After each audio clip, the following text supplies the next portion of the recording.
France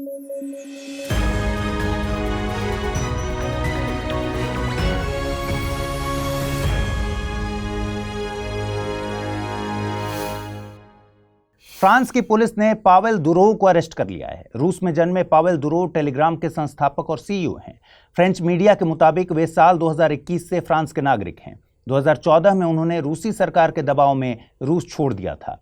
उस समय Durov social media platform VK के भी मालिक थे। रूस की सरकार उस समय चाहती थी कि वो सरकार के खिलाफ बोलने वाली कम्युनिटीज को बंद कर दें। उन पर आरोप है कि टेलीग्राम ने कंटेंट मॉडरेशन में कमी बरती है और इसके चलते इस प्लेटफॉर्म पर ड्रग्स की तस्करी, मनी लॉन्ड्रिंग, फ्रॉड और चाइल्ड पोर्नोग्राफी जैसे कंटेंट भी शेयर किए जा रहे हैं। टेलीग्राम हाई लेवल एन्क्रिप्शन के लिए जाना जाता है। इसके चलते इस पर यूजर्स क्या पोस्ट करते हैं, इसकी निगरानी सीमित होती है। टेलीग्राम एक फ्री टू यूज प्लेटफॉर्म है जो कि अपनी फील्ड में फेसबुक, इंस्टाग्राम, टिकटॉक और वीचैट जैसे ऐप के साथ कंपीट करता है। इसका टारगेट एक साल में 1 बिलियन एक्टिव मंथली यूजर का है। आपको बता दें कि टेलीग्राम रूस, यूक्रेन समेत पूर्वी सोवियत संघ के देशों में बहुत ज्यादा पॉपुलर है। रूस यूक्रेन के बीच चल रहे वॉर में इस ऐप का क्रिटिकल इंफॉर्मेशन के लिए खूब इस्तेमाल हो रहा है। कुछ एक्सपर्ट्स बताते हैं कि इस ऐप को वर्चुअल बैटल फील्ड भी कहते हैं। पावेल दुरोव के मुताबिक उनकी राजनीतिक विचारधारा लिबर्टेरियन है। वे नहीं चाहते कि उनका ऐप भू राजनीति के खेल का शिकार हो। वे ऐप को न्यूट्रल यानी तटस्थ रखना चाहते हैं। लेकिन यहाँ एक बात हमें समझनी होगी कि भले ही टेलीग्राम राजनीतिक तौर पर तटस्थता की बात करे, लेकिन क्या इस ऐप पर केवल राजनीतिक सूचनाओं का ही आदान प्रदान होता है? ये ऐप इलीगल तौर पर पायरेटेड कंटेंट, पोर्नोग्राफिक कंटेंट और चोरी किए गए कंटेंट के सर्कुलेशन के लिए भी खूब इस्तेमाल होता है, जिसे फ्री स्पीच के नाम पर अनदेखा नहीं कर सकते। बिलियन डॉलर्स रेवेन्यूज वाली कंपनीज के लिए ऐसे मुद्दों पर चेक लगाने के लिए तकनीक का इस्तेमाल कोई बड़ी बात नहीं है, लेकिन शायद ये कंपनीज अपनी पॉपुलैरिटी के चलते ऐसे कड़े निर्णय नहीं लेती। अन्य ऐप्स के मुकाबले टेलीग्राम की पॉपुलैरिटी का एक बड़ा कारण कंटेंट के सर्कुलेशन पर कोई रोक नहीं होना ही है। आरबीआई के गवर्नर शक्तिकांत दास ने एक अहम घोषणा की है, जिसके मुताबिक बहुत जल्द यूपीआई की तर्ज पर यूएलआई यानी यूनिफाइड लैंडिंग इंटरफेस लॉन्च किया जाएगा। जिस तरह से यूपीआई ने रिटेल पेमेंट की दुनिया में क्रांति ला दी, वैसे ही यूएलआई के जरिए लैंडिंग यानी लोन सेक्टर में भी आमूलचूल परिवर्तन देखने को मिल सकता है। आइए समझते हैं यूएलआई क्या है और ये कैसे काम करेगा। देखिए, डिजिटलीकरण में हो रही लगातार प्रगति ने भारत में डिजिटल पब्लिक इंफ्रास्ट्रक्चर की अवधारणा को जन्म दिया है। इसके चलते बैंक्स, एनबीएफसीज और स्टार्टअप्स फाइनेंशियल सर्विसेज में डिजिटलीकरण के नए नए तरीके अपना रहे हैं। बैंक्स और अन्य वित्तीय संस्थाओं के कई कामों में लैंडिंग यानी कर्ज देना एक मुख्य काम है। जब इसे डिजिटल तौर पर किया जाएगा तो इसे डिजिटल क्रेडिट डिलीवरी कहा जाता है। लेकिन डिजिटल क्रेडिट डिलीवरी में कई तरह की चुनौतियां भी सामने आ रही हैं। इनमें सबसे बड़ी चुनौती है लोन देने के लिए जरूरी डेटा का अलग अलग स्तरों पर अलग अलग सिस्टम में मौजूद होना। जैसे केंद्र और राज्य सरकारें, banks, credit information companies, identity authorities इत्यादि के पास जरूरी डेटा मौजूद हैं। इसलिए लोन देने में कई तरह की अड़चनें आती हैं। यूएलआई जैसे प्लेटफॉर्म के चलते लोन लेने वालों को डॉक्यूमेंटेशन और वेरिफिकेशन के लिए अब भटकना नहीं पड़ेगा। साथ ही एक ही प्लेस पर कम वक्त में काम हो जाएगा। आपको बता दें, जैम यानी जन धन आधार और मोबाइल ट्रिनिटी को सरकार द्वारा लाभार्थी के बैंक खाते में सीधे नकद लाभ हस्तांतरित करने के लिए उपयोग किया जाता है। जैम यूपीआई यूएलआई भारत की डिजिटल इंफ्रास्ट्रक्चर की यात्रा में एक नई ट्रिनिटी साबित होगी। भारत सरकार ने पेंशन में यूपीएस यानी यूनिफाइड पेंशन स्कीम को मंजूरी दी है। इसके मुताबिक केंद्र सरकार के एम्प्लॉयज को रिटायरमेंट के ठीक पहले पिछले एक साल में मिली औसत तनख्वाह का 50% पेंशन के तौर पर दिया जाएगा। क्या इस नई पेंशन व्यवस्था का भार एम्प्लॉय पर भी आएगा? तो जवाब न है। दरअसल एम्प्लॉयज पहले भी पेंशन के लिए 10% का योगदान देते थे, आगे भी वही जारी रहेगा। हाँ, इसके लिए सरकार ने पेंशन फंड में अपना योगदान बेसिक पे का 18.5% करने का निर्णय लिया है। पहले सरकार इसमें 14% का योगदान करती थी। ये योजना 1 अप्रैल 2025 से लागू होगी। साथ ही इसमें शर्त होगी कि एम्प्लॉय ने सरकार में 25 साल की सेवा पूरी कर ली हो। अगर एम्प्लॉय की मौत हो जाती है तो स्पाउस यानी पति या पत्नी को पेंशन इनकम का 60% दिया जाएगा। 10 साल तक की न्यूनतम सेवा की स्थिति में कर्मचारी को कम से कम 10,000 रुपये प्रति माह पेंशन के रूप में दिए जाएंगे। इसमें पेंशन को इन्फ्लेशन इंडेक्सेशन मुद्रास्फीति सूचीकरण के साथ भी जोड़ा गया है। यानी कि पेंशन महंगाई के साथ समायोजित होगी। इस योजना से केंद्र सरकार के लगभग 23 लाख एम्प्लॉयज को लाभ मिलेगा। साथ ही केंद्र सरकार के ऐसे एम्प्लॉयज जो वर्तमान में एनपीएस यानी नेशनल पेंशन सिस्टम में एनरोल्ड हैं, उनके लिए यूपीएस विकल्प के तौर पर उपलब्ध रहेगी। राज्य सरकारों के लिए भी ये वैकल्पिक व्यवस्था है, वे चाहें तो इस सिस्टम को अपने यहाँ भी लागू कर सकती हैं। आपको बता दें, नई पेंशन व्यवस्था की घोषणा सरकार ने एक समिति की सिफारिश पर की है। अप्रैल 2023 में केंद्र सरकार ने सरकारी कर्मचारियों की पेंशन व्यवस्था को रिव्यू करने के लिए कैबिनेट सचिव टीवी सोमनाथन की अध्यक्षता में एक कमेटी गठित की थी। टीवी सोमनाथन तब वित्त सचिव के पद पर थे। इस समिति ने कई वित्तीय संस्थानों जैसे आईएमएफ और विश्व बैंक जैसे संस्थानों को भी विजिट किया था। यहाँ एक और बात याद रखिए कि पेंशन के अधिकार को संविधान के अनुच्छेद 300 क के तहत रखा गया है। संपत्ति के अधिकार के तहत ये एक संवैधानिक अधिकार है। अब आपको एक सवाल का जवाब देना है, किस संवैधानिक संशोधन के जरिए संपत्ति के अधिकार को मूलभूत अधिकारों की लिस्ट से हटाया गया था? फाइनली नासा ने पुष्टि की है कि सुनीता विलियम्स और बैरी विल्मोर कम से कम 2025 की शुरुआत तक आईएसएस यानी अंतर्राष्ट्रीय अंतरिक्ष स्टेशन में रहेंगे। साथ ही बोइंग के स्टार लाइनर के बजाय स्पेसएक्स ड्रैगन का उपयोग कर उन्हें पृथ्वी पर वापस लाया जाएगा। दोनों ही एस्ट्रोनॉट्स स्टार लाइनर के क्रू फ्लाइट टेस्ट के हिस्से के तौर पर आईएसएस गए थे। जल्द ही दोनों आईएसएस के फुल टाइम क्रू मेंबर बन जाएंगे। दोनों ही एस्ट्रोनॉट्स को फुल टाइम क्रू मेंबर की ट्रेनिंग दी गई है, लेकिन लंबे वक्त तक स्पेस यानी अंतरिक्ष में रहने से स्वास्थ्य के स्तर पर कुछ चुनौतियों का सामना करना पड़ता है, जिनमें से एक समस्या है स्पेस एनीमिया, जो कि माइक्रो ग्रेविटी के चलते होता है। स्पेस एनीमिया में इंसानी शरीर से रेड ब्लड सेल्स पृथ्वी के मुकाबले ज्यादा तेजी से खत्म होते हैं। अंतरिक्ष में यह दर 2 मिलियन प्रति सेकंड से बढ़कर 3 मिलियन प्रति सेकंड हो जाती है। माइक्रोग्रेविटी के चलते होने वाली अन्य समस्याओं में बोन डेंसिटी का लॉस, विजन लॉस जैसी समस्याएं भी शामिल हैं। पृथ्वी पर आने के बाद एस्ट्रोनॉट्स को रिकवरी में लंबा वक्त लगता है। आपको बता दें, माइक्रोग्रेविटी से मतलब है बहुत कम या नाम मात्र की ग्रेविटी या गुरुत्वाकर्षण। अंतरिक्ष में ग्रेविटी न के बराबर है। नासा के मुताबिक माइक्रोग्रेविटी को जीरो ग्रेविटी नहीं समझा जाना चाहिए, इसलिए यह अवधारणा कि अंतरिक्ष में बिल्कुल भी ग्रेविटी नहीं है, नासा के मुताबिक गलत है। ग्रेविटी के चलते ही चंद्रमा पृथ्वी के चक्कर लगाता है, पृथ्वी सूर्य के चक्कर लगाती है। अगर स्पेस में ग्रेविटी नहीं होती तो क्या यह संभव हो पाता?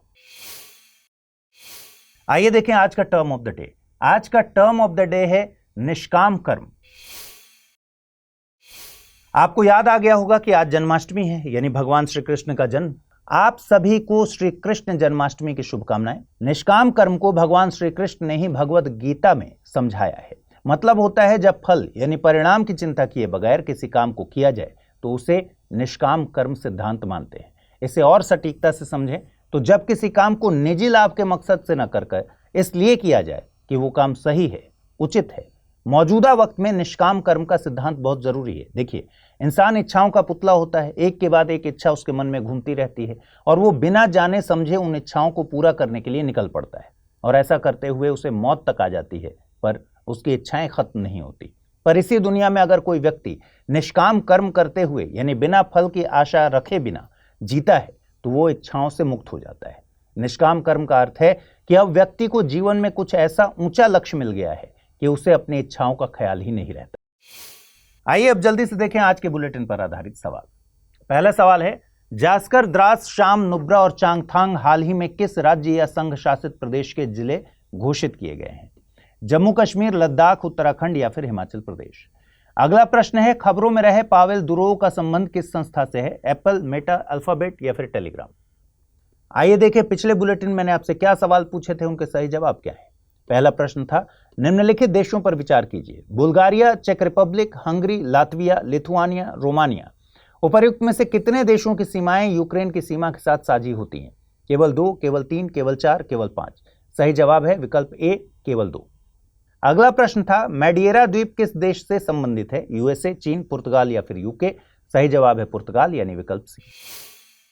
आप हिंदी माध्यम से यूपीएससी की तैयारी तो करते हैं, मगर क्या प्रीलिम्स एग्जाम के मुश्किल सवालों से घबराते हैं? इसका मतलब है कि आप स्टडी IQ IAS हिंदी के प्रतिज्ञा प्लस बैच के बारे में नहीं जानते। देखिए, 31 अगस्त से शुरू हो रहे इस बैच में आपको 2025 के प्रीलिम्स को टारगेट करने वाले 37 साप्ताहिक टेस्ट तो मिल ही रहे हैं। साथ ही सबसे बड़ी खुशी के तौर पर मिल रही है हर टेस्ट के फर्स्ट रैंकर को 11,000 रुपए की पुरस्कार राशि। टेस्ट शुरू हो रहा है इसी 8 सितंबर से हर रविवार, जो चलेगा 18 मई 2025 तक। रिजल्ट का ऐलान टेस्ट के ही दिन शाम तक कर दिया जाएगा। तो अगर आप इन सुविधाओं को हासिल करना चाहते हैं तो अभी अमृत लाइव कोड यूज कीजिए और एडमिशन लीजिए। हाँ, एक बात और, इस समय स्टडी IQ पर चल रही है ग्रेट लर्निंग डेज सेल, जिसका लाभ उठाते हुए आप इस कोर्स को मात्र 23,999 रुपए में प्राप्त कर सकते हैं। ध्यान रखिए, ये छूट मात्र 31 अगस्त तक ही है। अब आपको कोई कंफ्यूजन हो तो amrit@studyiq.com पर मेल कर दीजिए। महीनों से गृह युद्ध झेल रहे सूडान पर संकट के बादल छाए हुए हैं। दरअसल सूडान में अरपात डैम के टूटने के चलते तकरीबन 20 गांव बह गए, 30 के करीब लोगों की मौत हो गई। United Nations office for the coordination of humanitarian affairs के मुताबिक इस आपदा से तकरीबन 50,000 लोग प्रभावित हुए हैं। अरबात डैम के टूटने की वजह लंबे वक्त से हो रही मौसमी बारिश बताई जा रही है, जिसके चलते डैम में बाढ़ आ गई थी। सूडान में हालात बहुत खराब हैं। 1 साल से ज्यादा वक्त से सिविल वॉर की मार झेल रहे सूडान में इस आपदा ने मानवीय सहायता पहुंचाने वाली एजेंसीज के लिए स्थिति और खराब कर दी है। कुछ वक्त पहले UN की एजेंसीज की तरफ से खबर आई थी कि सूडान के दारफुर क्षेत्र में राशन की कमी हो गई है। आलम यह था कि लोगों को घास और मूंगफली के छिलके खाने के लिए मजबूर होना पड़ा। दारफुर सूडान के पश्चिम में स्थित एक क्षेत्र है। बताते हैं कि रैपिड सपोर्ट फोर्सेज यहां पर नॉन अरब पॉपुलेशन को खत्म करने में लगी हैं। ह्यूमन राइट्स ऑर्गेनाइजेशंस इसे एथनिक क्लींजिंग बता रहे हैं। बता दें कि सूडान अफ्रीका महाद्वीप के उत्तर पूर्व में स्थित देश है। सूडान अपनी सीमा Libya, Chad, Central African Republic, South Sudan, Egypt, Eritrea और इथोपिया से साझा करता है। इसकी तटरेखा रेड सी यानी लाल सागर से भी लगती है, जिसके चलते इसके पास हिंद महासागर और सुएज नहर के जरिए भूमध्य सागर तक पहुंच है। रेड सी हिंद महासागर का एक इनलेट या फिर एक्सटेंशन है जो कि अफ्रीका और एशिया महाद्वीप के बीच है। रेड सी के उत्तरी हिस्से को सिनाई पेनिनसुला, गल्फ ऑफ अक्काबा और गल्फ ऑफ सुएज में बांटता है। सुएज नहर के जरिए यह भूमध्य सागर से जुड़ता है। रेड सी दुनिया का नॉर्दर्न मोस्ट ट्रॉपिकल सी है। एशिया और अफ्रीका के 6 देश इससे तटीय सीमा साझा करते हैं। इनमें सऊदी अरब, यमन, इजिप्ट, सूडान, इरिट्रिया और जिबूती शामिल हैं। 2011 से पहले सूडान अफ्रीका महाद्वीप में क्षेत्रफल के लिहाज से सबसे बड़ा देश था। 2011 में यह देश 2 भागों में बंट गया, सूडान और साउथ सूडान। पिछले बुलेटिन में मैंने टेलीग्राम के फाउंडर और CEO पावेल दुरोव के अरेस्ट होने की खबर कवर की थी। इस सब के बीच टेलीग्राम को लेकर भारत सरकार भी सतर्क हो गई है। दरअसल भारत सरकार टेलीग्राम की जांच कर रही है और ऐसी आशंका है कि इसका इस्तेमाल जबरन वसूली और जुआ जैसी गतिविधियों के लिए किया जा रहा है। जांच के आधार पर अगर ये मामले सही निकलते हैं तो टेलीग्राम को भारत में बैन किया जा सकता है। खबर के मुताबिक ये जांच गृह मंत्रालय के अधीन आने वाले Indian cyber crime coordination centre I4C के द्वारा की जा रही है। I4C देश में साइबर क्राइम्स को रोकने के लिए एक नोडल पॉइंट के तौर पर काम करने वाली संस्था है। I4C का मकसद कानून लागू करने वाली एजेंसीज की जरूरतों को समझकर देश और देश के बाहर के संस्थानों की मदद से फॉरेंसिक और नई तकनीक के विकास के रिसर्च और डेवलपमेंट को शुरू करना है। साइबर स्पेस के मिसयूज को रोकना है। वर्तमान में टेलीग्राम भारत के सूचना प्रौद्योगिकी यानी IT नियमों का अनुपालन करता है। इसके तहत प्लेटफॉर्म्स को एक नोडल अधिकारी, एक मुख्य अनुपालन कंप्लायंस अधिकारी नियुक्त करना और मासिक अनुचालन रिपोर्ट पब्लिश करना जरूरी है। जापान में डॉल्फिन बाइट्स के मामले बढ़ रहे हैं। जापान के फुकुई रीजन में तकरीबन 18 तैराकों को डॉल्फिन्स ने काटा। जापान में मौजूद सुइसोहामा बीच, जिसे डायमंड बीच भी कहते हैं, इस बीच पर लोगों को एडवाइजरी जारी कर जानवरों से दूर रहने की सलाह दी गई है। देखिए, वैसे डॉल्फिन आमतौर पर बहुत शांत प्राणी होते हैं, लेकिन वे तीखे दांतों से काटकर खून बहा सकते हैं, पानी के नीचे खींच सकते हैं और यहां तक कि इंसान को मार भी सकते हैं। एक्सपर्ट्स का मानना है कि डॉल्फिन अपने नेचर के विपरीत अगर इंसानों को काट रही हैं, इसका मतलब है कि कोई एक ही डॉल्फिन है जो सबको नुकसान पहुंचा रही है। डॉल्फिन एक मरीन मैमल है। ये एनिमल किंगडम में इंसानों के साथ सबसे ज्यादा फैमिलियर एनिमल्स में से एक है। दुनिया में डॉल्फिन्स की तकरीबन 40 लिविंग स्पीशीज मौजूद हैं। डॉल्फिन्स मरीन एनवायरनमेंट की फूड चेन में सबसे टॉप पर होती हैं, इसलिए इनकी भूमिका मरीन इकोसिस्टम में बैलेंस बनाए रखने में भी है। इसके अलावा ये इंडिकेटर स्पीशीज के तौर पर भी काम करती हैं, जैसे ये महासागरों में बढ़ते प्रदूषण और मछलियों की कम होती संख्या के बारे में बता सकती हैं। भारत में गंगा रिवर डॉल्फिन पाई जाती है। स्थानीय स्तर पर इसे सूसू कहते हैं। दरअसल ये उस आवाज के नाम पर है जो ये सांस लेते वक्त निकालती हैं। इसे टाइगर ऑफ द गंगा कहते हैं। ये आमतौर पर ब्लाइंड होती हैं और अपने शिकार के लिए इको लोकेशन प्रोसेस का इस्तेमाल करती हैं। इको लोकेशन प्रोसेस को जानवरों द्वारा प्रयोग की जाने वाली एक फिजियोलॉजिकल प्रोसेस है। इसमें जानवर साउंड वेव्स छोड़ते हैं और ये साउंड वेव्स किसी वस्तु या जानवर से टकराकर वापस लौटती हैं, जिससे इन्हें उसके लोकेशन और दूरी का अंदाजा हो जाता है। गंगा रिवर डॉल्फिन को भारत के राष्ट्रीय जलीय जीव का दर्जा हासिल है। इनका IUCN स्टेटस एंडेंजर्ड है। भारत में मौसम संबंधी आपदाओं के चलते चुनौतियां बढ़ती जा रही हैं। ऐसे में वेदर फोरकास्टिंग की सटीकता को लेकर भी सवाल खड़े होते हैं। अब खबर आ रही है कि वेदर फोरकास्टिंग को और बेहतर करने के लिए 10,000 करोड़ रुपए का एक मिशन मंजूर होने वाला है। यह मिशन 2012 में लॉन्च हुए मॉनसून मिशन की तुलना में बहुत बड़ा होने वाला है। 2012 में लॉन्च हुए मिशन मॉनसून का मकसद मौसम के पूर्वानुमान में सुधार करना था। इस मिशन ने IMD यानी इंडियन मेटेरोलॉजिकल डिपार्टमेंट के कायाकल्प में अहम भूमिका निभाई थी। IMD की वेदर फोरकास्टिंग पहले की तुलना में बेहतर हुई है, लेकिन अभी भी स्थानीय स्तर पर इसकी एक्यूरेसी खराब है। जैसे जुलाई 2024 में मुंबई की बारिश को लेकर IMD की प्रेडिक्शन 40% तक गलत साबित हुई। नए मिशन में जलवायु परिवर्तन के मौसम पर पड़ने वाले प्रभाव को लेकर रिसर्च की जाएगी। इसके अलावा मौसम के पूर्वानुमान के लिए वेदर मॉनिटरिंग नेटवर्क और डॉपलर वेदर रडार इंस्टॉल किए जाएंगे। वेदर रडार एक ऐसा इंस्ट्रूमेंट होता है जिसमें इलेक्ट्रोमैग्नेटिक एनर्जी की पल्सेस वायुमंडल में भेजी जाती हैं। ये पल्सेस वायुमंडल में मौजूद प्रेसिपिटेशन यानी वर्षण की इंटेंसिटी और मोशन को समझती हैं। साथ ही वर्षण के प्रकार का भी अंदाजा लगाया जाता है, जैसे वर्षा, बर्फ या फिर ओला इत्यादि। ये इलेक्ट्रोमैग्नेटिक पल्सेस किसी रेनड्रॉप आदि से टकराती हैं तो डेटा को वापस रडार के पास लेकर आती हैं, जिसे मौसम वैज्ञानिकों द्वारा एनालाइज किया जाता है। इसी के आधार पर मौसम विज्ञानी मौसम की भविष्यवाणी करते हैं। इसके अलावा मिशन में नए वेदर सैटेलाइट्स के लॉन्च करने की भी योजना है।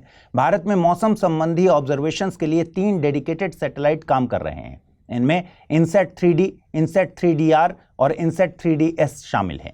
इसके अलावा मौसम संबंधी पूर्वानुमान के लिए AI और मशीन लर्निंग के उपयोग की भी योजना है। आपको बता दें कि IMD का गठन 1875 में कलकत्ता में किया गया था। इसे देश के सभी मौसम संबंधी काम सौंपे गए थे। इसका मुख्यालय कलकत्ता से शिमला और फिर पुणे स्थानांतरित किया गया। वर्तमान में इसका मुख्यालय अब नई दिल्ली में है। यह संस्था पृथ्वी विज्ञान मंत्रालय के तहत काम करती है। आज का टर्म ऑफ द डे है बटरफ्लाई इफेक्ट। बटरफ्लाई इफेक्ट के बारे में नोबेल पुरस्कार विजेता जॉन नैश ने एक थ्योरी दी है, केओस थ्योरी। बटरफ्लाई इफेक्ट इसी थ्योरी पर बेस्ड है। इसके मुताबिक अमेजन के जंगलों में जब एक तितली पंख फड़फड़ाती है तो उसके कारण आधी सदी बाद प्रशांत महासागर में तूफान आता है। इस कथन का मतलब इतना ही है कि दुनिया की हर घटना दूसरी घटना से जुड़ी है। इस थियोरी के मुताबिक असल में जो चीजें दुनिया बदलती हैं वो मामूली सी चीजें हैं। कोई भी बड़ी घटना किसी एक दिन में घटी आकस्मिक घटना नहीं होती, बल्कि तमाम छोटी छोटी घटनाओं का परिणाम होती है। जैसे गणित में दशमलव के बाद भी अगर कोई नंबर बदल दिया जाए तो बड़ी कैलकुलेशन में बदलाव आ सकता है।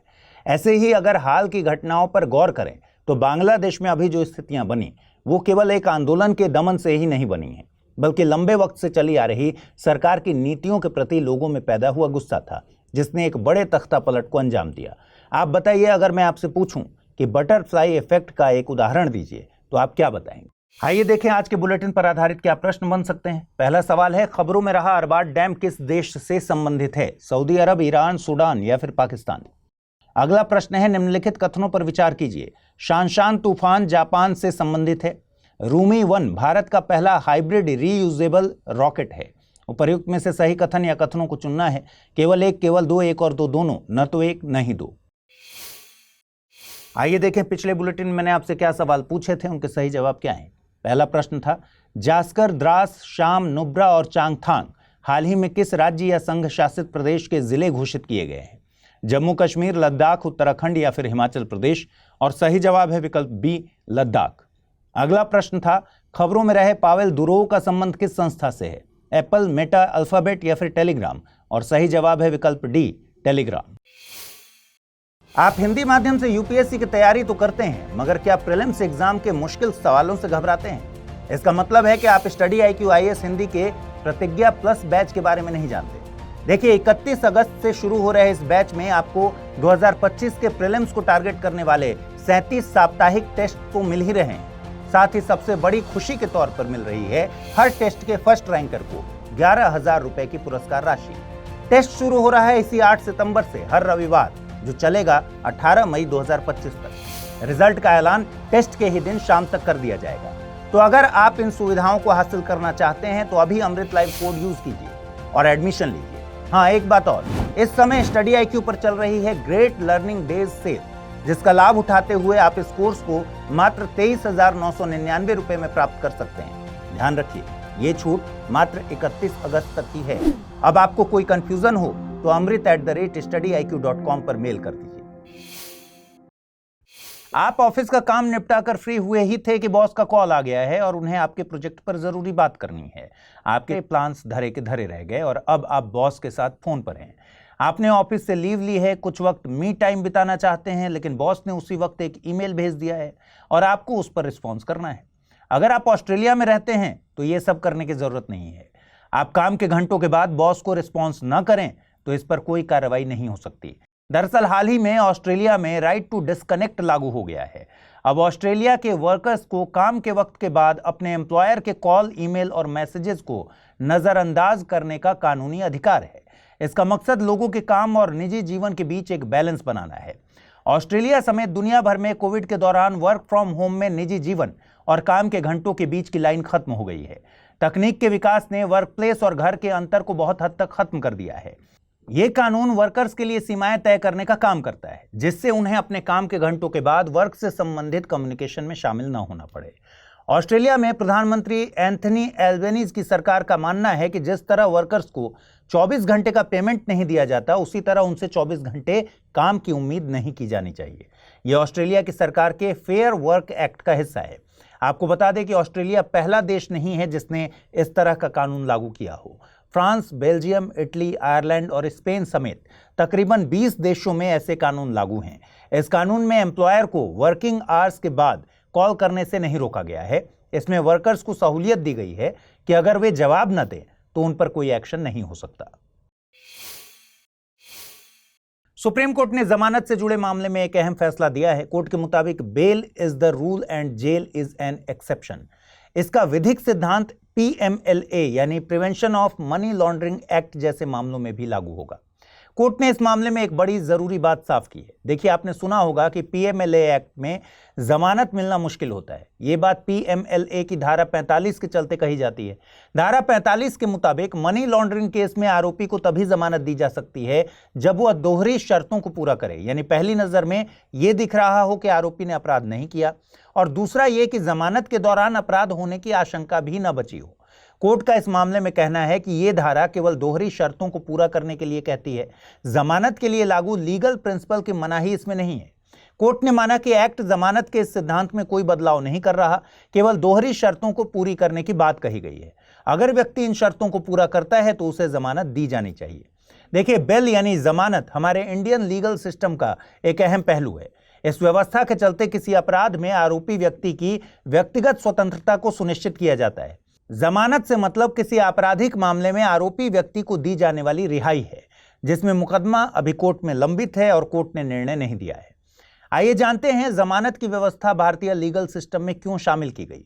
हमारे देश में बरसों तक ब्रिटिशर्स का शासन रहा है।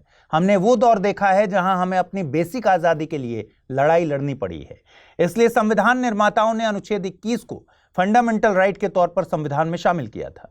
जमानत का प्रावधान अनुच्छेद 21 के तहत मिले फंडामेंटल राइट को भी सिक्योर करता है। साथ ही हमारी न्याय व्यवस्था में व्यक्ति को दोष सिद्ध होने तक निर्दोष माना जाता है। जमानत के प्रावधान से किसी आरोपी व्यक्ति को बेवजह जेल में रखने से बचाया जा सकता है। भारत में जमानत के कई प्रकार हैं। डिपेंड करता है कि मामला कैसा है और किस वजह से जमानत मांगी जा रही है। इनमें रेगुलर बेल, एंटीसिपेटरी बेल और अंतरिम यानी इंटरिम बेल शामिल है। अंतरिम जमानत से मतलब है जब आरोपी व्यक्ति ने रेगुलर या फिर एंटीसिपेटरी बेल के लिए अप्लाई कर रखा है तो उसकी सुनवाई से पहले अंतरिम जमानत कुछ शर्तों के साथ ग्रांट की जाती है। ये शॉर्ट टाइम के लिए ग्रांट की जाती है। एंटीसिपेटरी बेल यानी अग्रिम जमानत से क्या मतलब है? इससे मतलब है कि गिरफ्तारी से पहले ही व्यक्ति द्वारा इसके लिए अप्लाई कर दिया जाता है। इसमें उन्हें पता होता है कि उनको गिरफ्तार किया जा सकता है, तो वे कोर्ट से पहले ही अपील करके गिरफ्तारी के वक्त जमानत पर रिहा हो सकते हैं।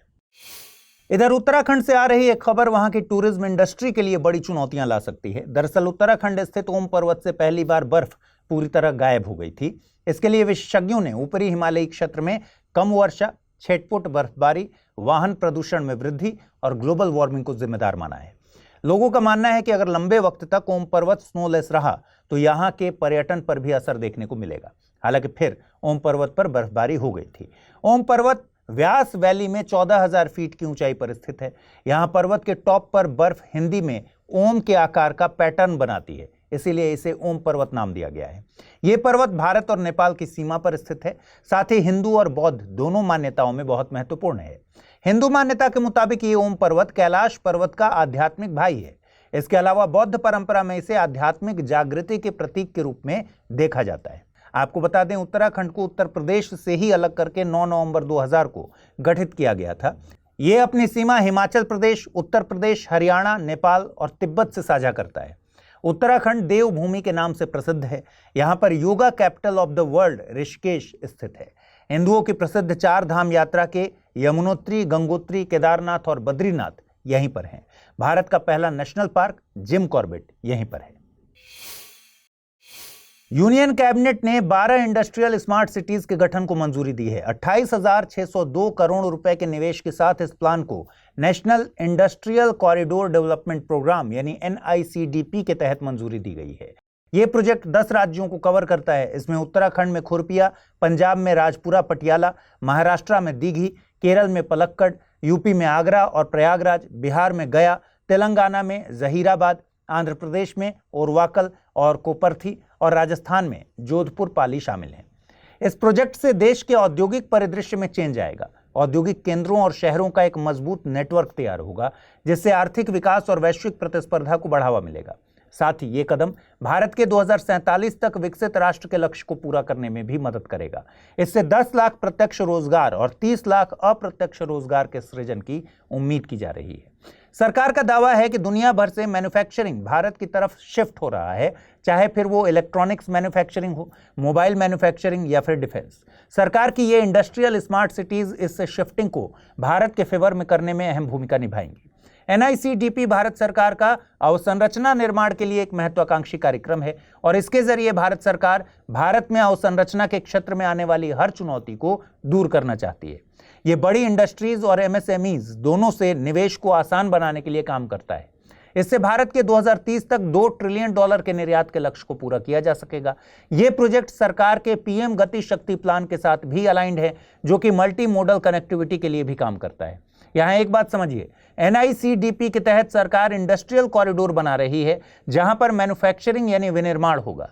वहीं PM गति शक्ति लॉजिस्टिक को सीमलेस बनाने पर काम करती है। मतलब ये कि जो सामान बनेगा उसे कम वक्त में सतत परिवहन के जरिए डेस्टिनेशन तक पहुंचाया जा सकेगा। आइए देखें आज का टर्म ऑफ द डे। आज का टर्म ऑफ द डे है स्थायी जमींदारी व्यवस्था। जमींदारी व्यवस्था अंग्रेजों की देन थी। इसका मकसद आर्थिक लाभ कमाना था। इस व्यवस्था को कई अलग अलग नामों से जाना जाता है, जैसे जागीरदारी, मालगुजारी, बीसवेदारी इत्यादि। ब्रिटिशर्स ने भारत को लूटने के कई तरीके बनाए थे, जिसमें से लैंड रेवेन्यू सिस्टम या भू राजस्व व्यवस्था एक तरीका है।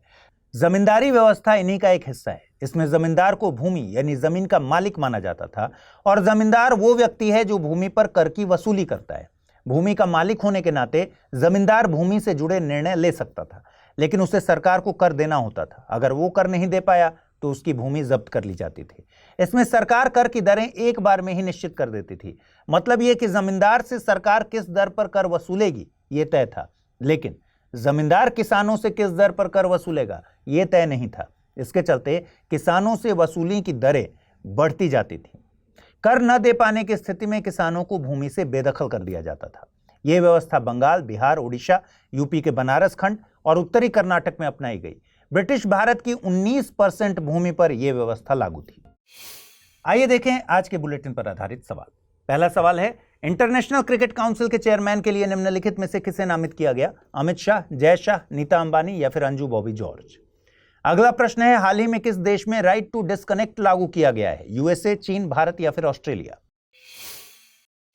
आइए देखें पिछले बुलेटिन में मैंने आपसे क्या सवाल पूछे थे, उनके सही जवाब कौन से हैं।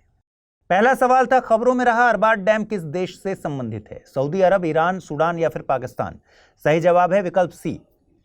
अगला प्रश्न था, निम्नलिखित कथनों पर विचार कीजिए। शानशान तूफान जापान से संबंधित है। रूमी 1 भारत का पहला हाइब्रिड रीयूजेबल रॉकेट है। उपर्युक्त में से सही कथन या कथनों का चुनाव कीजिए। केवल एक, केवल दो, एक और दो दोनों, न तो एक नहीं दो। सही जवाब है विकल्प सी।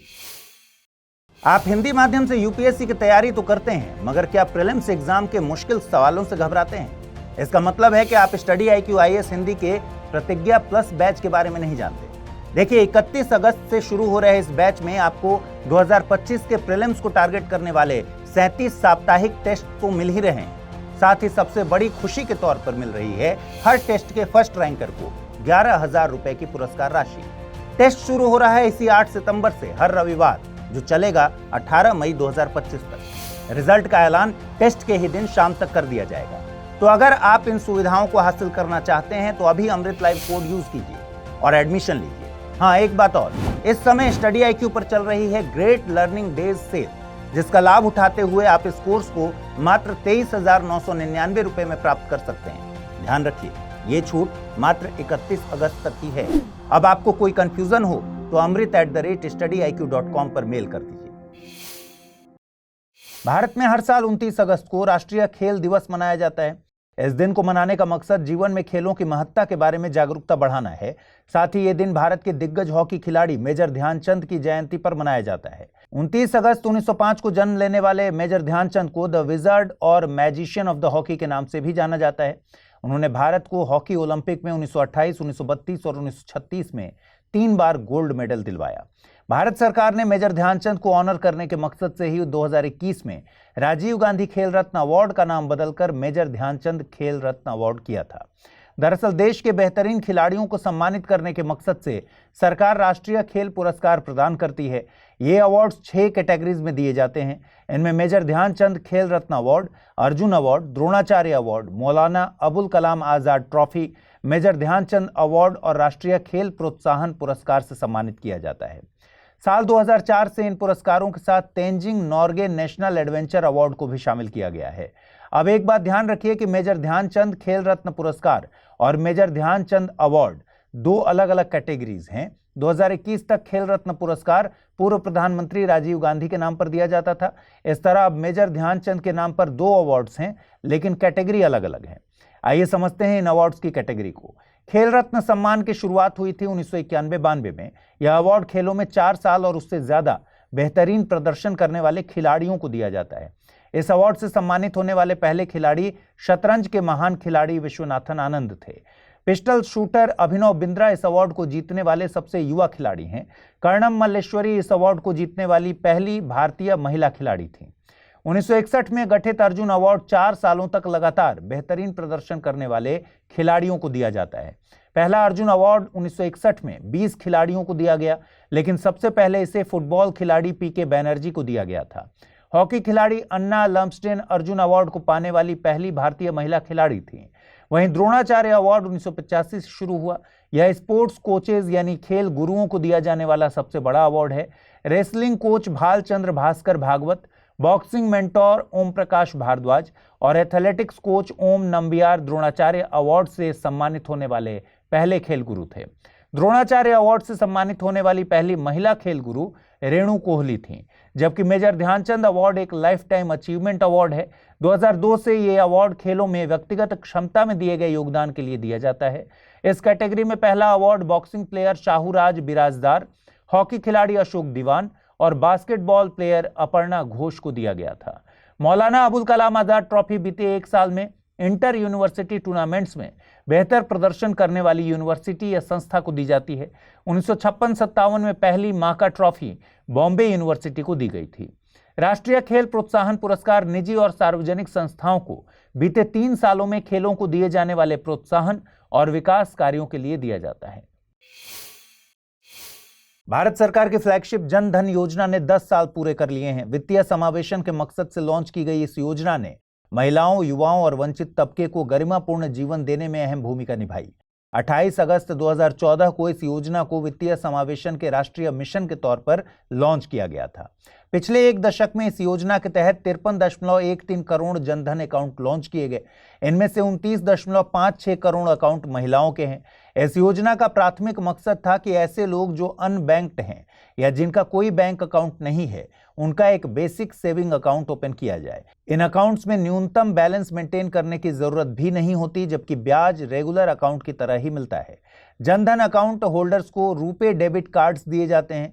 साथ ही अकाउंट होल्डर्स को इंश्योरेंस कवर भी दिया जाता है। शुरुआत में इंश्योरेंस कवर 1 लाख रुपए तक था, जिसे 2018 में बढ़ाकर 2 लाख रुपए कर दिया गया। साथ ही इसमें 10,000 रुपए तक की ओवरड्राफ्ट फैसिलिटी भी दी गई है।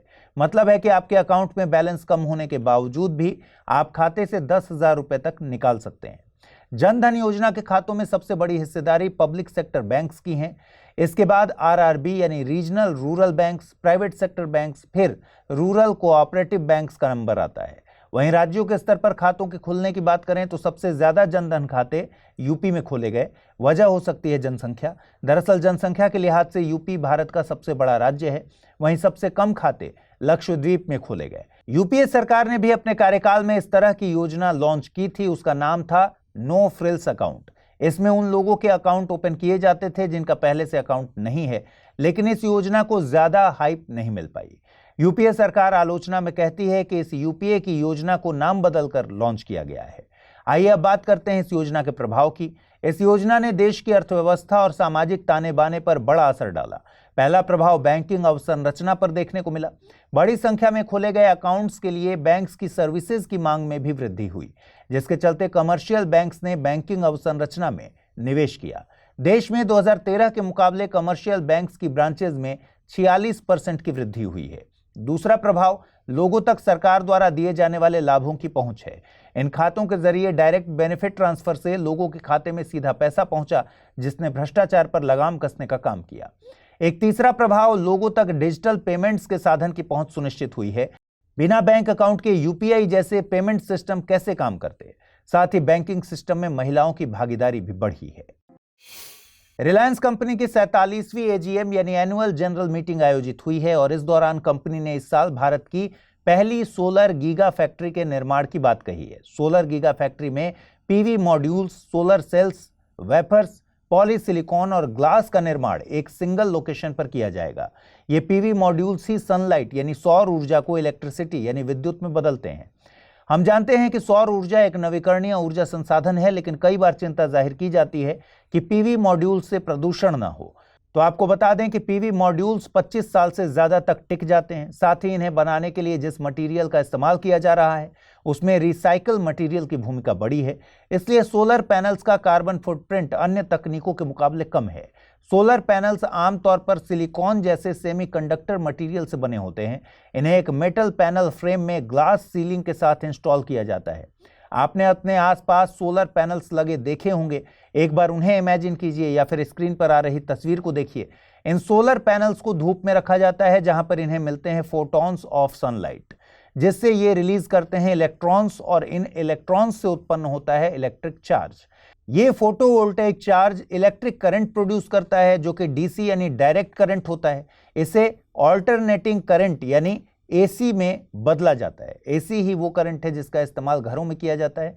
आपको बता दें कि सौर ऊर्जा पृथ्वी पर मौजूद ऊर्जा का सबसे स्वच्छ और ज्यादा मात्रा वाला संसाधन है।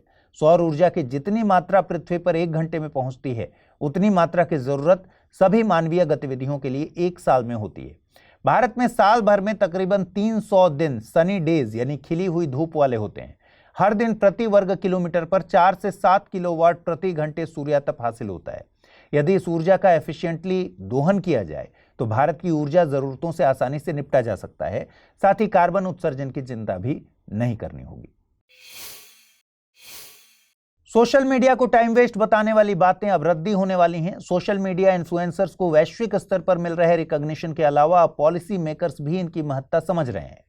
कुछ समय पहले केंद्र के स्तर पर सोशल मीडिया इन्फ्लुएंसर्स को अवार्ड्स दिए गए थे। अब उत्तर प्रदेश सरकार एक नई सोशल मीडिया पॉलिसी लेकर आई है और इस पॉलिसी के मुताबिक यूपी सरकार की योजनाओं, पहलों और नीतियों को सोशल मीडिया पर प्रमोट करने वाले इन्फ्लुएंसर्स को भुगतान किया जाएगा। हालांकि सरकार की इस पॉलिसी की कई धड़ों में खूब आलोचना हो रही है।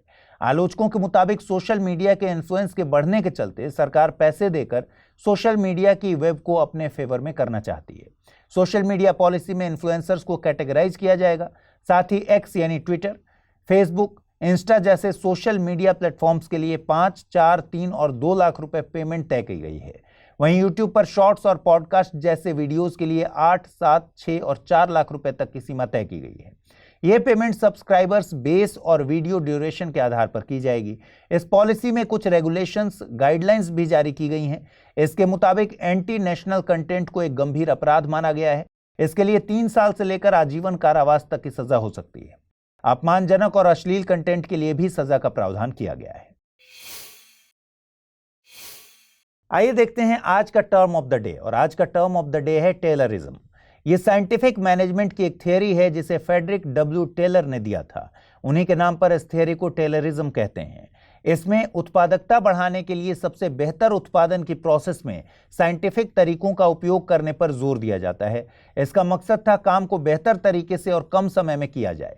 इसके लिए किसी बड़े टास्क को छोटे छोटे टास्क में तोड़ा जाता है, फिर ये छोटे छोटे टास्क अलग अलग लोगों द्वारा किए जाते हैं, जिससे काम कम वक्त में और बेहतर स्पेशलाइजेशन के साथ हो जाता है।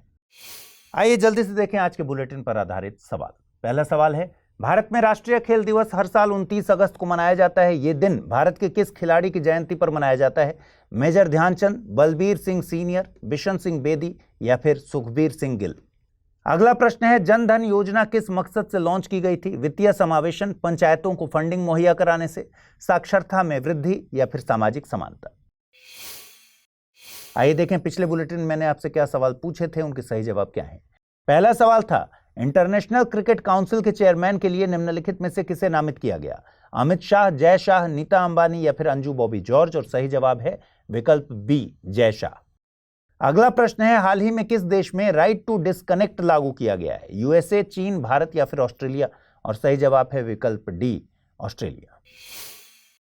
आप हिंदी माध्यम से यूपीएससी की तैयारी तो करते हैं, मगर क्या प्रीलिम्स एग्जाम के मुश्किल सवालों से घबराते हैं? इसका मतलब है कि आप स्टडी IQ IAS हिंदी के प्रतिज्ञा प्लस बैच के बारे में नहीं जानते। देखिए, 31 अगस्त से शुरू हो रहे इस बैच में आपको 2025 के प्रीलिम्स को टारगेट करने वाले 37 साप्ताहिक टेस्ट तो मिल ही रहे हैं। साथ ही सबसे बड़ी खुशी के तौर पर मिल रही है हर टेस्ट के फर्स्ट रैंकर को 11,000 रुपए की पुरस्कार राशि। टेस्ट शुरू हो रहा है इसी 8 सितंबर से हर रविवार, जो चलेगा 18 मई 2025 तक। रिजल्ट का ऐलान टेस्ट के ही दिन शाम तक कर दिया जाएगा। तो अगर आप इन सुविधाओं को हासिल करना चाहते हैं तो अभी अमृत लाइव कोड यूज कीजिए और एडमिशन लीजिए। हाँ, एक बात और, इस समय स्टडी IQ पर चल रही है ग्रेट लर्निंग डेज सेल, जिसका लाभ उठाते हुए आप इस कोर्स को मात्र 23,999 रुपए में प्राप्त कर सकते हैं। ध्यान रखिए, ये छूट मात्र 31 अगस्त तक ही है। अब आपको कोई कंफ्यूजन हो तो amrit@studyiq.com पर मेल कर दीजिए। फिच रेटिंग एजेंसी ने भारत के रेटिंग को BBB पर कायम रखा है। फिच ने ये रेटिंग भारत की मीडियम टर्म ग्रोथ को और मजबूत बाह्य वित्तीय स्थिति के चलते दी है।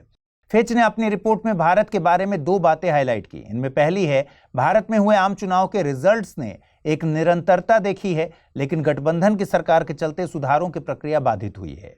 फिच का मानना है कि सरकार अवसंरचना, डिजिटलीकरण और ईज ऑफ डूइंग बिजनेस जैसे रिफॉर्म्स तो लागू करती रहेगी, लेकिन कमजोर मैंडेट के चलते बड़े आर्थिक सुधारों से जुड़े निर्णय लेना मुश्किल होगा। वर्तमान वित्त वर्ष के लिए फिच द्वारा भारत की GDP ग्रोथ 7.2% अनुमानित है। साथ ही भारत वैश्विक स्तर पर तेजी से ग्रोथ करने वाली अर्थव्यवस्थाओं में शामिल रहेगा। जहां फिच ने भारत की रेटिंग को जस का तस रखा, वहीं मूडीज ने भारत की ग्रोथ रेट को अपने पहले के अनुमान से ज्यादा आंका है। मूडीज ने 2024 में भारत की ग्रोथ रेट 7.2 आंकी है। मूडीज के मुताबिक भारत ने इंडस्ट्रियल और सर्विस सेक्टर दोनों में मजबूती दिखाई है। देखिए, फिच, मूडीज, S&P यानी Standard and Poor's credit rating agencies हैं। ये संस्थाएं किसी संस्था, कंपनी और देश को क्रेडिट रेटिंग देती हैं। मतलब मार्केट में इनकी साख को एनालाइज करके एक स्केल जिसमें AAA, BBB, AA जैसे पैमाने होते हैं, उस पर रखती हैं। जितनी ऊंची रेटिंग होगी उतनी बेहतर साख होगी। इन रेटिंग्स के जरिए निवेश करने वाली संस्थाएं उस कंपनी और देश के मामले में निर्णय ले पाती हैं। ये रेटिंग एजेंसीज देश की ओवरऑल आर्थिक और राजनीतिक स्थिति का आकलन करके रेटिंग जारी करती हैं। अगर किसी देश की आर्थिक स्थिति ठीक है लेकिन राजनीतिक स्तर पर अनिश्चितता बनी हुई है तो उसकी रेटिंग कम हो जाती है, क्योंकि राजनीतिक तौर पर अस्थिर सरकारें अच्छी खासी अर्थव्यवस्था वाले देश को गड्ढे में ले जा सकती हैं। जैसे अगस्त 2023 में फिच ने यूएसए की रेटिंग को AA+ से AAA कर दिया था। भारत में क्रेडिट रेटिंग एजेंसीज को सेबी रेगुलेट करती है। भारत की क्रेडिट रेटिंग एजेंसीज में CRISIL, Iqra, care, brickwork ratings India private limited आदि प्रमुख हैं। इस खबर की अहमियत को समझने के लिए 2022 में यूपीएससी द्वारा पूछे गए एक सवाल पर गौर करिए। पूछा गया था, निम्नलिखित कथनों पर विचार कीजिए। भारत में साख क्षमता निर्धारण एजेंसियां, क्रेडिट रेटिंग एजेंसीज भारतीय रिजर्व बैंक द्वारा विनियमित होती हैं। इकरा नाम से जानी जाने वाली क्षमता निर्धारण एजेंसी एक पब्लिक लिमिटेड कंपनी है। ब्रेकवर्क रेटिंग्स एक भारतीय साख क्षमता निर्धारण एजेंसी है। और पूछा गया था कौन से सही हैं, केवल 1 और 2, केवल 2 और 3, केवल 1 और 3 या फिर 1, 2 और 3।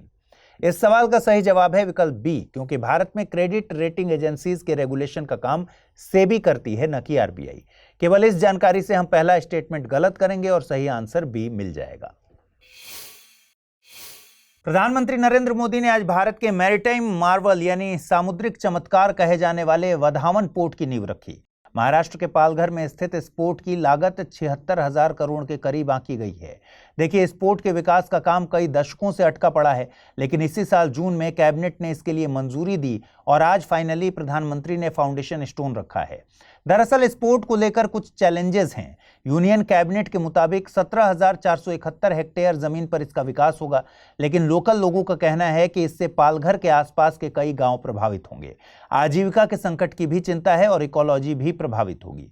दूसरी तरफ मछुआरा समुदाय जो लंबे वक्त से इस पोर्ट के विकास का विरोध कर रहा है, उनका कहना है कि जिस जमीन पर पोर्ट के विकास की मंजूरी दी गई है वो फिशिंग के लिहाज से गोल्डन बेल्ट है। वहीं सरकार वधावन पोर्ट को लेकर बहुत सारे दावे कर रही है, जैसे कि इस पोर्ट के तैयार होने के बाद यह दुनिया के टॉप 10 पोर्ट्स में से एक हो जाएगा। प्रोजेक्ट से 12 लाख लोगों के लिए रोजगार के अवसर सृजित होंगे। इसकी सालाना 298 MMT यानी मिलियन मीट्रिक टन की क्षमता होगी। ये एक all weather greenfield major port होगा। ग्रीनफील्ड प्रोजेक्ट से मतलब होता है कि प्रोजेक्ट पर एकदम शुरुआत से काम किया जा रहा है। प्रोजेक्ट जिस फील्ड पर डेवलप किया जा रहा है वो एकदम खाली पड़ी जमीन है।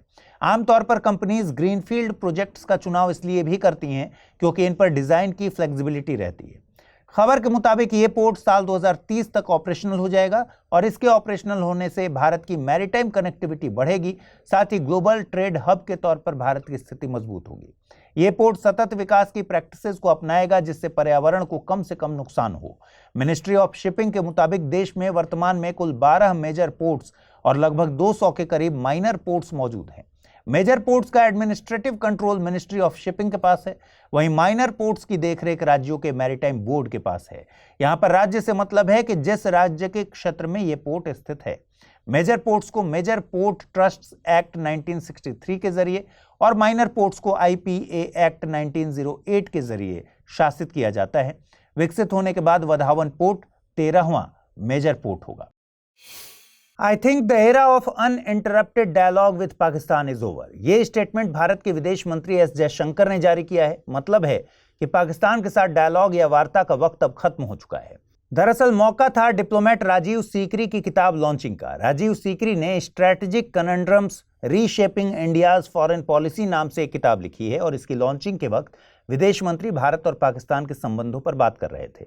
भारत और पाकिस्तान के वर्तमान संबंधों पर बोलते हुए उन्होंने कहा कि भारत पाकिस्तान के साथ संबंधों की वर्तमान स्थिति से शायद संतुष्ट है या नहीं भी, लेकिन इतना तय है कि भारत अब पैसिव नहीं है। चाहे पॉजिटिव एक्शन हो या नेगेटिव, भारत की तरफ से प्रतिक्रिया जरूर दी जाएगी। वहीं अफगानिस्तान के साथ भारत के रिश्ते पीपल लेवल पर मजबूत हैं। वहां के समाज में भारत को लेकर एक गुडविल है, लेकिन अब भारत अफगानिस्तान के मामले में अपने हितों को तवज्जो दे रहा है। अफगानिस्तान के साथ रिश्ते विरासत में मिले ज्ञान पर आधारित नहीं है। इसके अलावा अफगानिस्तान भारत के लिए USA की गैर मौजूदगी में अलग है। आपको बता दें कि अमेरिकी सेना के जाने के बाद अफगानिस्तान में तालिबानी शासन है। बांग्लादेश के साथ संबंधों पर विदेश मंत्री का कहना है कि बांग्लादेश के गठन के साथ भारत और बांग्लादेश रिश्तों में उतार चढ़ाव देखने को मिला है। भारत बांग्लादेश की वर्तमान सरकार के साथ डील करेगा। दोनों देशों को साझे हित तलाशने होंगे। इस खबर की महत्ता को समझने के लिए 2024 के प्रीलिम्स में पूछे गए एक सवाल पर गौर कीजिए। पूछा गया था, निम्नलिखित में से कौन द इंडिया वे और वाई भारत मैटर्स पुस्तकों के लेखक हैं? भूपेंद्र यादव, नलिन मेहता, शशि थरूर या फिर सुब्रमण्यम जयशंकर? और सही जवाब है विकल्प डी, एस जयशंकर। आज असम 2 फैसलों को लेकर चर्चा में है। पहला फैसला है, असम की विधानसभा में हर शुक्रवार को जुम्मे की नमाज के लिए सदन को 2 घंटे के लिए ब्रेक दिया जाता था। इस नियम को रद्द कर दिया गया है। ये प्रथा 1937 में मुस्लिम लीग के सैयद सादुल्लाह ने शुरू की थी। असम सरकार के मुताबिक ये निर्णय विधानसभा की उत्पादकता को बढ़ाने के मकसद से लिया गया है। और दूसरी खबर है, असम विधानसभा में पारित हुआ बिल। दरअसल असम विधानसभा में Assam compulsory registration of Muslim marriages and divorces bill 2024 पारित किया गया। इसका मकसद बाल विवाह, बिना मर्जी के होने वाली शादी और बहु विवाह पर रोक लगाना है। इस बिल के जरिए औपनिवेशिक काल से चले आ रहे कानून असम मुस्लिम marriage and divorce registration act 1935 को रिप्लेस किया गया है। नया कानून दो मुस्लिम व्यक्तियों के बीच हुए विवाह को नियंत्रित करता है, जिसमें निकाह या फिर कोई अन्य समारोह शामिल है, जिसके द्वारा दो व्यक्तियों को मुस्लिम पर्सनल लॉ और इस्लामी रीति रिवाजों के अनुसार पति और पत्नी बनाया जाता है। नए कानून के तहत शादी के रजिस्ट्रेशन में काजियों की कोई भूमिका नहीं है, जो कि पहले के कानून में थी। पंजीकरण अधिकारी सरकार का विवाह और तलाक रजिस्ट्रार होगा। नए कानून में शादी के लिए कुछ शर्तों की बात की गई है। इन शर्तों में शामिल हैं, शादी से पहले महिला की आयु 18 साल और पुरुष की आयु 21 साल होनी चाहिए। शादी में दोनों पक्षों की स्वतंत्र सहमति हो। शादी के रजिस्ट्रेशन की सूचना अधिकारी को देने से 30 दिन पहले कम से कम एक पार्टी उस जिले में निवासरत हो और दोनों पक्षों के बीच मुस्लिम कानून के मुताबिक प्रतिबंधित सीमा के भीतर संबंध नहीं होने चाहिए। पार्टीज को रजिस्ट्रार ऑफिस में शादी से 30 दिन पहले सूचना देनी होगी। इस पर कोई अगर ऑब्जेक्शन हो तो वो भी 30 दिनों के भीतर दायर करना होगा। अगर रजिस्ट्रार जांच के बाद विवाह संपन्न कराने से इनकार कर देता है तो जिला रजिस्ट्रार के समक्ष और फिर रजिस्ट्रार जनरल ऑफ मैरिजेस के सामने अपील का प्रावधान है। अगर विवाह वाली पार्टीज अंडर एज हैं तो रजिस्ट्रार को एक्शन लेना ही होगा। मालूम होते हुए भी शादी कराने वाले ऑफिसर को 1 साल तक की सजा और 50,000 तक का जुर्माना देना होगा। आइए देखते हैं आज का टर्म ऑफ द डे। आज का टर्म ऑफ द डे है स्ट्रैटेजिक कल्चर, यानी रणनीतिक संस्कृति। रणनीतिक संस्कृति का उपयोग अंतर्राष्ट्रीय संबंधों में किया जाता है। रणनीतिक मतलब है युद्ध और संस्कृति से यहां पर मतलब है युद्ध से जुड़ी परंपराएं। कोई देश युद्ध के दौरान कैसे व्यवहार करता है, हार्ड पावर और सॉफ्ट पावर के इस्तेमाल में देश का नजरिया कैसा है, ये कल्चर किसी दूसरे देश को बता देता है कि अंतर्राष्ट्रीय संबंधों में इस देश के साथ कैसे पेश आना है।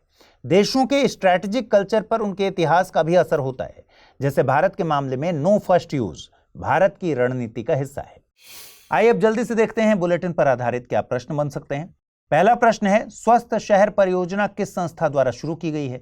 विश्व स्वास्थ्य संगठन, विश्व बैंक, अंतर्राष्ट्रीय मुद्रा कोष या फिर अंतर्राष्ट्रीय श्रम संगठन? निम्नलिखित में से कौन strategic conundrums reshaping India's foreign policy पुस्तक के लेखक हैं? राजीव सीकरी, सुब्रमण्यम जयशंकर, शशि थरूर या फिर राजीव महर्षि? आइए देखें पिछले बुलेटिन मैंने आपसे क्या प्रश्न पूछे थे, उनके सही जवाब क्या हैं। पहला प्रश्न था, भारत में राष्ट्रीय खेल दिवस हर साल 29 अगस्त को मनाया जाता है। यह दिन भारत के किस खिलाड़ी की जयंती पर मनाया जाता है? मेजर ध्यानचंद, बलवीर सिंह सीनियर, बिशन सिंह बेदी या फिर सुखबीर सिंह गिल? सही जवाब है विकल्प ए, यानी मेजर ध्यानचंद। और अगला प्रश्न था, जन धन योजना किस मकसद से लॉन्च की गई थी? वित्तीय समावेशन, पंचायतों को फंडिंग मुहैया कराने के मकसद से, साक्षरता में वृद्धि या फिर सामाजिक समानता? सही जवाब है विकल्प ए, यानी वित्तीय समावेशन।